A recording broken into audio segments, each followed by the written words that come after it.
ඉතින් මේ විභාග කාලෙදී ඔයාට අනිවාර්යෙන්ම බලපාන ප්‍රධාන දෙයක් තමයි පුතා මේ මානසික ආතතිය කියන එක. ස්ට්‍රෙස් එක හොඳටම වැඩි වෙලා පාඩම් කරන්න ගොඩාක් තියෙනවා. කොහෙන්ද පටන් ගන්නෙ කොහෙන්ද අවසන් කරන්නේ කියලා හිතා ගන්න බෑ. මොන විෂයද මුලින්ම පාඩම් කරන්නේ ඒ වගේම මොන විෂයෙන්ද මුලින්ම වැඩ පටන් ගන්න කියලා හිතා ගන්න බැරුව ඔයා දැන් ඉන්නවා. ඒ වගේම gedara මිනිස්සුන්ගේ පීඩනය ඔයාට මාර විදිහට එල්ල වෙලා තියෙන්නේ. ගොඩාක් ගෙවල් වල බල්ලන්ට බලලුන්ට වගේ තමයි කතා කරන්නේ. සත්තුවත් ඉන්න හැම සතෙකුගේම නම් කියලා බනිනවා සමහර ගෙවල් වල. ඇයි විභාගෙ ළඟයි පාඩම් කරපන් කියලා. ඒ වගේම තමයි සමහර දෙමව්පියෝ ඒ වගේම ඉස්කෝලේ ඔයා ගැන අසීමිත බලාපොරොත්තුවක් තියාගෙන ඉන්නවා. ඔයා සුපිරියටම එක්සෑම් එක ගොඩ දායි සුපිරිම ප්‍රතිඵලයක් ගයි කියලා. ඒ වගේම ඔයාටත් දැන් මේ පීඩනයේ දවසින් දවස වැඩි වෙනවා. කොහොමද මම මේ ඉලක්කයට යන්නේ කියලා. හරි මේක මාර සංකීර්ණ අවස්ථාවක්. ඒ අතරතුර ඔයාට බලපාන සමාජීය පෞද්ගලික සහ අනිකුත් ප්‍රශ්නත් තියෙන්න පුළුවන්. උදාහරණයක් විදිහට කිව්වොත් එහෙම gedara හොඳ සාමකාමී පරිසරයක් නැහැ. සමහර විට අම්මලා අප්පච්චිලා රණ්ඩු වෙනවා. සමහර ගෙවල් වල. එතකොට ඒ වගේම සමහර ගෙවල් වල සමහර පවුල් වල දැවැන්ත ආර්ථික ප්‍රශ්න එදා වේල සරි කරගන්න නොහැකිව සමහර විට අම්මලා තාත්තලා පසු වෙනවා. ඒවත් දැන් ඔයාට බලපානවා. ඒ වගේම විභාගෙ කිට්ටු වෙලා තියෙන්නේ. එතකොට ඔයාගේ සමහර විට පෞද්ගලිකව ඔයාගේ මොන හරි ප්‍රේම සම්බන්ධතාවයක් බිඳ වැටලා වෙන්න පුළුවන්. වෙන්න පුළුවන්නේ. හරි? එහෙම වෙන්න පුළුවන්. සමහරට ඔයාගේ හිටපු හොඳම යාළුවෝ ටික මැසේජ් එකක්වත් දාන්නේ නැහැ දැන්. නෝට් එකක් ඉල්ලයි පොතක් ඉල්ලයි කියලා. එකට පන්ති ගියපු සෙට් එක කවුරුත් දැන් නැහැ. දැන් ඒක පැහැදිලි වෙනවා. සමහර අය විවිධ හේතු හදාගෙන අයින් වෙනවා. හරි මෙන්න මේ වගේ මාර සංකීර්ණ මානසික තත්ත්වයක තමයි පුතා ඔයා දැන් ඉන්නේ. ඒ නිසා ඔයාට දැන් මොකද වෙලා තියෙන්නේ? මානසික ආතතිය වැඩි වෙලා ස්ට්‍රෙස් එක හොඳටම වැඩි වෙලා. දැන් කොටින්ම කිව්වොත් එහෙම දැන් මේ සියලු ආකාරයේ බලපෑම් හින්දා ඔයාට මොකද වෙලා තියෙන්නේ පුතා? ડિප්‍රෙෂන් තත්ත්වයක් ඇවිල්ලා දැන් ඔයාට. දැන් මේක කාටවත් කියන්නත් බෑ.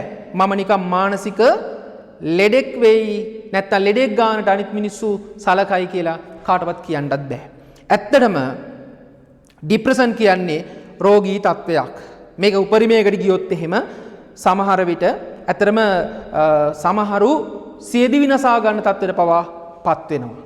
ඒ හින්දා දැන් මෙහෙම මානසික අවුලක් වෙන්න වගේ එනවා නම් එහෙම නැත්තම් පුතා වෙලා තියෙනවා නම් ඒක ඔයාගේ හිතවත්ම කෙනාට ඔයාට සෙනෙහවන්තම කෙනාට සමහරට එහෙම නැත්තම් අම්මට අප්පච්චිට ගුරුවරයාට සහ ඔයාගේ ළඟින්ම ඉන්න යාළුවට මේ தત્ත්වය කියන්න.